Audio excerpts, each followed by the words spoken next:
Expect to pay more for pasta and meat. Today, futures for corn, wheat, and soybeans all soared. The U.S. Department of Agriculture blames flooding, heat, and drought. The latter's killing many dreams in western Kansas. Larry Seward explains in the second of 3 reports. Painted with sunlight, cornfields around Hugoton, Kansas boast spectacular golden hues, though most farmers only see pain. They know they can't control it, but yet it grinds and eats on them every day. We're just numb at this point.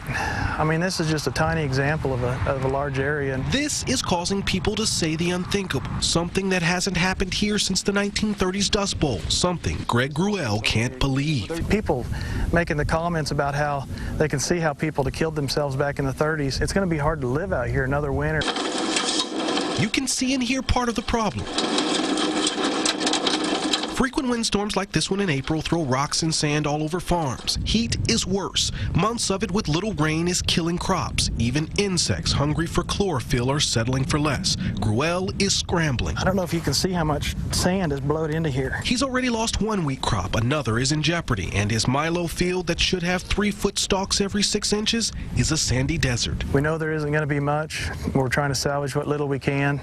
Trying to, do the things we can do and take care of the things we can control. Longtime crop consultant Mickey Huddleston hears it wherever he goes. They're out here fighting it every day. Doesn't matter if it's 110, they have a sprinkler go down, they got to go out in the cornfield and fix it. They got to get it back to going, trying to produce that crop. You can see dryland corn farmers are chopping and siloing what they can, but here, even with their good crops, the losses are mounting. Yield on irrigated fields is down 25 to 35%. This is going to be the most expensive crop I ever raised.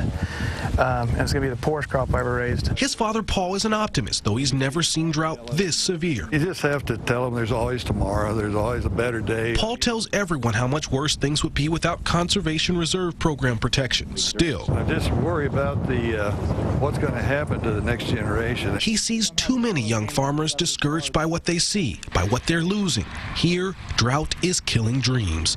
In Hugoton, Kansas, Larry Seward, NBC Action News.